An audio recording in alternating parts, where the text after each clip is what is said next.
7 लोगों की जान चली गई। यूपी एमपी में कई जगहों पर बाढ़ से हाहाकार है। लैंडस्लाइड से चंडीगढ़ मनाली हाईवे भी बंद हो चला है। बिहार में बाढ़ से हालात काफी खराब। बीते 24 घंटे में बाढ़ और बिजली गिरने से कुल 13 लोगों की मौत हो गई है, जिनमें से 9 लोगों की जान बिजली गिरने से की हुई है। इनमें सबसे ज्यादा 5 मौतें बांका में हुई। वहीं बाढ़ से गयाजी में 2, नालंदा और पटना में एक व्यक्ति की मौत हुई है। राजस्थान में भी बीते एक दिन में बारिश की घटना इतनी बढ़ चली कि 7 लोगों की मौत हो गई। भीलवाड़ा में 2 चचेरे भाइयों की बरसाती नाले में और राजसमंद में तालाब में डूबने से भाई बहन की मौत हो गई। ब्यावर में कीचड़ में गिरने से बच्ची की जान चली गई है। भरतपुर में बिजली गिरने से पाली में बारिश के करंट लगने से एक व्यक्ति की मौत हो गई। वहीं मध्य प्रदेश के छतरपुर, टीकमगढ़, अशोकनगर और गुना में बाढ़ के हालात हैं। इसके अलावा हिमाचल प्रदेश में इस मानसून सीजन में बारिश, बाढ़ और लैंडस्लाइड की घटनाओं में 98 लोगों की मौत की जानकारी है।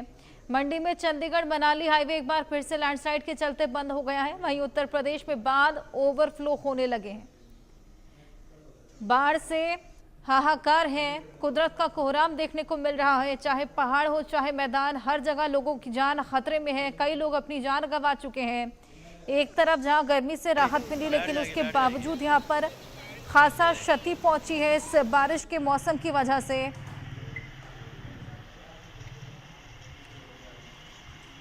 ये बारिश लोगों के लिए क्या आफत लेकर आई, वो आप अपनी टीवी स्क्रीन पर भी देख सकते हैं। जगह जगह जल भराव है और लोगों के लिए अपने घर से निकलना बेहद मुश्किल हो चला है। इसके अलावा लोग अपने घरों में रहने को मजबूर हैं। घुटनों तक के पानी, वेस्ट लाइन तक के पानी में आवाजाही को मजबूर हैं।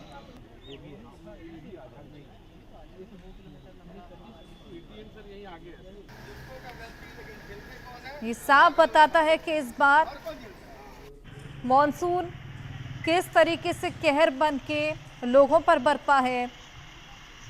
जो तमाम दावे प्रशासन की ओर से किए गए थे वो सब हवा ही निकले। जगह जगह जल भराव की स्थिति और साथ ही ट्रैफिक की स्थिति बार बार देखने को मिल रही है और सबसे ज़्यादा क्षति इस कदर पहुंच रही है कि लोगों को अपनी जान तक गंवानी पड़ रही है। हर राज्य में बारिश ने बुरा हाल मचा रहा है और जगह जगह जल भराव।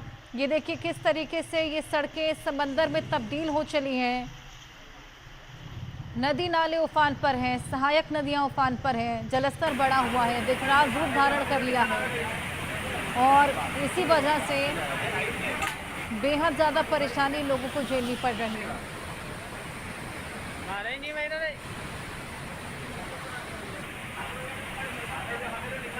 ये तमाम तस्वीरें आपकी टीवी स्क्रीन पर हैं। किस तरीके से चाहे पहाड़ हो चाहे मैदान, हर जगह तमाम चुनौतियां ये बारिश अपने साथ लेकर आ रही है। कुदरत का कहर देखने को मिल रहा है। खासा परेशानियां लोगों को झेलनी पड़ रही हैं, चाहे वो आवाजाही हो, चाहे वो लोगों के घर ही क्यों ना हो, क्योंकि लोगों के घरों तक में पानी घुस आया है और तमाम सड़कें समंदर में तब्दील हैं। ट्रैफिक जाम की समस्या भी उत्पन्न हुई है।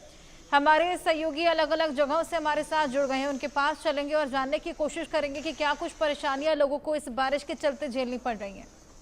मनीष मेहता रांची से, सचिन कुमार देहरादून से, कामेश्वर शर्मा शिमला से हमारे साथ जुड़े हैं। चाहे पहाड़ हो चाहे मैदान, हालात बेहद खराब बने हुए हैं। सबसे पहले रांची चलते हैं। मनीष, आपसे जानकारी लूंगी, बारिश के चलते क्या कुछ परेशानियां?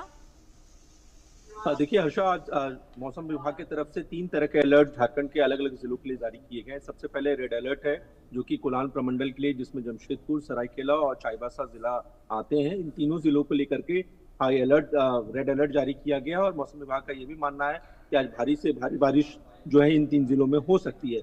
यही वजह है कि जिला प्रशासन ने एहतियात के तौर पर एक बार फिर कक्षा 1 से लेकर के 12वीं तक के स्कूल को बंद करने का आदेश दिया है। वहीं दूसरी तरफ अगर बात करें ऑरेंज अलर्ट की, तो रांची से सटे हुए जो जिले हैं, खूंटी, गुमला, सिमडेगा, ये ऐसे जिले हैं जिस पर ऑरेंज अलर्ट जारी किया गया है, जहां पर भारी बारिश की संभावना जताई गई है मौसम विभाग की तरफ से। साथ ही साथ कई जिलों को लेकर के येलो अलर्ट भी जारी किया गया है। और ये एक बड़ी वजह बनी है क्योंकि रांची के चारों तरफ के जो जिले हैं उसमें रेड या ऑरेंज अलर्ट जारी किए गए हैं। इस वजह से संभावना जताई जा रही है मौसम विभाग की तरफ से कि रांची में भी भारी बारिश हो सकती है और कल भी इसी तरह के माहौल देखने को मिले थे। हालांकि अगर मौसम विभाग के माने तो ये इस तरह की तस्वीर जो है तकरीबन 3-4 दिन और रहने की संभावना है। लेकिन इन सब के बीच जो सबसे ज्यादा प्रभावित जिले थे, चाहे वो सरायकेला की बात करें, जमशेदपुर की बात करें, रांची या खूंटी की डिस्ट्रिक्ट की बात करें, ये वो ऐसे डिस्ट्रिक्ट थे जहां पर शहर से लेकर के गांवों तक बारिश की वजह से आम लोगों को काफी ज्यादा परेशानियों का सामना करना पड़ा, चाहे वो जल भराव की स्थिति हो या फिर कई जगहों पर हमने देखा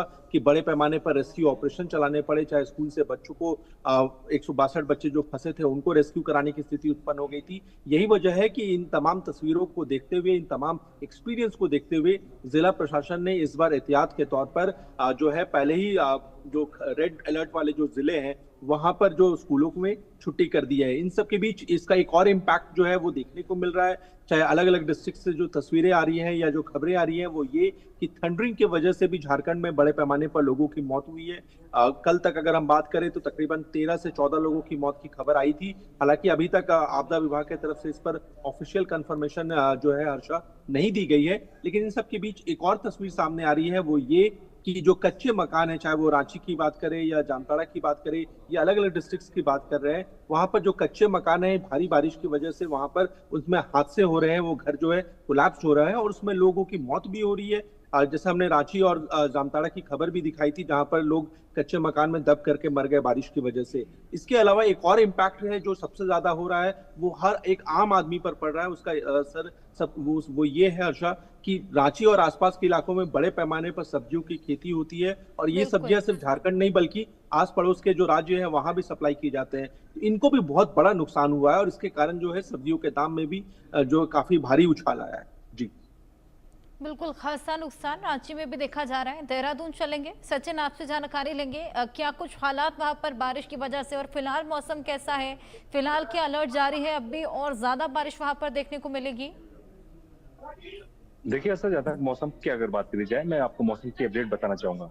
यानी जिस तरीके से आज जो है 15 जुलाई है, आज जो है मौसम विभाग ने आज भी कई जिले जो है उसमें भारी बारिश बताई है। साथ ही हम देहरादून की बात करते हैं। देहरादून में इस समय की बात करी जाए तो फिलहाल के लिए अभी मौसम इतना साफ तो नहीं है, लेकिन फिलहाल धूप निकल रही है। लेकिन हाँ, दोपहर की अगर बात करें, दोपहर में यहाँ पर बारिश देखने को मिल सकती है, क्योंकि लगातार हम 16-17 की बात करें तो उसके 16-17 की अगर बात करी जाए तो आगे भी जो है बारिश देखने को मिल सकती है, क्योंकि लगातार जो क्योंकि मानसून सीजन है तो कहीं ना कहीं बारिश देखने को मिलेगी।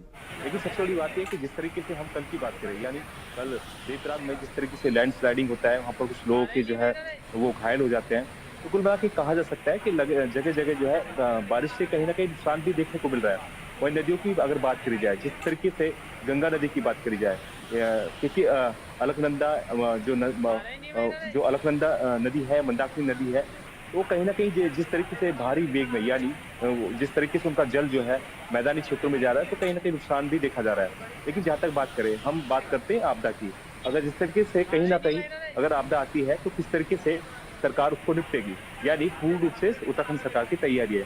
इसको लेकर मॉक ड्रिल भी की गई थी, साफ तौर से जो है हेलीकॉप्टर के माध्यम से अगर कोई व्यक्ति कहीं भी जहां पर मैदानी क्षेत्र रहते हैं, जो 5 जिले हरिद्वार की बात करें या देहरादून की बात करें, देहरादून के कुछ स्थान ऐसे हैं जहाँ पर जो मैदानी क्षेत्र है। फिर हम बात करें रामनगर की बात करें, यानी कुमाऊं के कुछ जिले ऐसे हैं जहाँ पर मैदानी क्षेत्र है। अगर बाढ़ जैसी स्थिति उत्पन्न होती है, यानी किस तरीके से हमें रेस्क्यू करना है, किस तरीके से लोगों को निकालना है, और किस तरीके से उनको जो है खाना ड्रॉप करना है, या उनके पशु वगैरह रहते हैं तो उनको किस तरीके से निकालना है, ये सब तैयारी उत्तराखंड सरकार ने कर रखी है, आपदा प्रबंधन विभाग ने कर रखी है। और साथ ही जिस तरीके से मौसम की बात करें, क्योंकि आपने देखा होगा हर्षा की जिस तरीके से वीडियो सामने आ रहे हैं, हमारे टीवी चैनलों में चल रहे हैं, कि लोग अपनी जान जोखिम में खुद डाल रहे हैं। चाहे कांवड़ियों की बात करी जाए या चार धाम में जो यात्री आ रहे हैं, लगातार नदियों के किनारे कहीं ना कहीं कोई स्नान कर रहा है, कोई तैराकी कर रहा है, तो अपनी जान खुद जोखिम में डाल रहे हैं। लेकिन सरकार बार बार समझा रही है, प्रशासन बार बार समझा रहा है, तो कुल मिला के कहा सकता है हमें अपनी सावधानी खुद रखना है। आप यात्रा भी करें, लेकिन फिलहाल अब यात्रा की अगर बात करता हूँ, यात्रा फिलहाल के लिए मध्यम स्थिति में, यानी रुझान इतने ज्यादा नहीं, क्योंकि लगातार बारिश हो रही है। लेकिन उम्मीद की जा सकती है, यानी हम अगस्त की बात करें, सितंबर की बात करें, यात्रा के जो आंकड़े कहीं ना कहीं बढ़ेंगे। कुल मिला के कहा जा सकता है आज जो है बारिश का अलर्ट जारी है। बिल्कुल, ये खासा परेशानियां देहरादून में भी देखने को मिल रही हैं। कामेश्वर, आपके पास आऊंगी, शिमला में क्या हालात?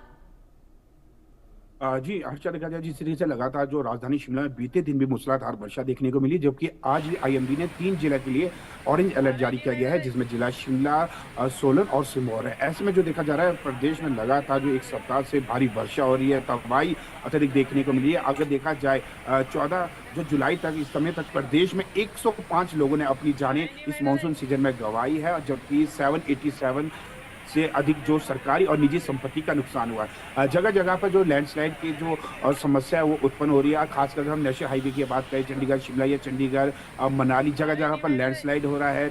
अगर देखा जाए 2 दिन पूर्व जिस तरीके से जो पंडोह की तरफ, कैंची मोड़ की तरफ जो लैंडस्लाइड हुआ था, उसके बाद हल्का सा प्रशासन इसे खुला था, लेकिन अगले दिन पुनः ये लैंडस्लाइड के चलते बाधित हो गया। तो लगातार देखा जा रहा है, खासकर कुछ तो एनएचआई की कटिंग की व्यक्तिगत जो कटिंग हुई, इसके चलते भी जो लैंडस्लाइड हो रहा है। इसके अलावा जो प्रदेश में अभी भी कुछ लोग जो लापता है, उन्हें ढूंढने का कार्य लगातार युद्ध स्तर पर किया जा रहा है। जो सबसे अधिक जो नुकसान हुआ वो सिराज विधानसभा क्षेत्र के अंतर्गत हुआ है, जहां पर अभी भी लगभग अगर देखा जाए प्रदेश में कुल अभी भी 34 लोग लापता बताए जा रहे हैं, जिनमें से सर्वाधिक सिराज विधानसभा क्षेत्र में, क्योंकि 30 जून के रात्रि के दौरान वहां पर जो 10 बादल एक सिराज विधानसभा क्षेत्र में ही फटे, जबकि मंडी जिला में 15 बादल फटे थे। इनमें से जो अभी जो सिराज विधानसभा क्षेत्र में कुछ सड़क मार्ग ऐसे हैं जो कि अभी भी अवरुद्ध है, लगभग 2 सप्ताह से अधिक समय हो चुका है। उन जो सड़क मार्ग को सरकार अभी खोलने में सक्षम नहीं हो पाई है, और खासकर जिसके जो थुनाग, गैडी, रायगढ़ होते हुए करसोग से फिर तत्तापानी, मोहटा, देवीधार होते हुए शिमला में लाया जा रहा है। तो इससे अंदाजा लगाया जा सकता है कि जो कि वैकल्पिक मार्ग का प्रयोग किया जा रहा है, जो कि लगभग 200-300 किलोमीटर अतिरिक्त है। तो अन्य जो सड़क मार्ग वो अभी भी अवरुद्ध है। बगलामुखी रोपवे का इस्तेमाल अभी ग्रामीण करे, क्योंकि उप मुख्यमंत्री मुकेश अग्निहोत्री ने पहले ही वो यानी कि जब तक आपदा प्रदेश में चली है तब तक स्थानीय लोगों के साथ साथ यदि कोई सामान भी ग्रामीण ले जा सकता है, उस रोपवे का इस्तेमाल कर सकता है। अगर देखा उप मुख्यमंत्री ने ऑफलाइन टेंडर की प्रक्रिया भी शुरू किया है, जिसके अंतर्गत जो अभी तक लोगों को पानी मुहैया नहीं हो पा रहा है, खासकर कई सैकड़ों घर ऐसे हैं जहां पर पानी उपलब्ध हो रहा है। क्योंकि अगर देखा जाए प्रदेश में 1198 के करीब जो घरों को क्षति पहुंची, जिनमें से 500 घर तो पूरी तरह से क्षतिग्रस्त हो गए हैं, जिनका कोई नामो निशान नहीं है। इसके अलावा जो घर बचे हुए हैं वो भी रहने लायक नहीं है। तो कुल मिलाकर तो देखा जा रहा है कि जो सड़क मार्ग अभी भी जो अवरुद्ध है, लोगों को काफी समस्या आ रही है। यानी कि 2 दिन पहले ही मुख्यमंत्री सुखविंदर सिंह सुक्खू दिल्ली पहुंचे हैं, और वो अमित शाह से मुलाकात करेंगे। हिमाचल प्रदेश में जो नुकसान हुआ है इसके बारे में भी परेशानियां यहाँ पर लोगों को झेलनी पड़ रही है। साथ ही प्रशासन की ओर से जो तमाम दावे थे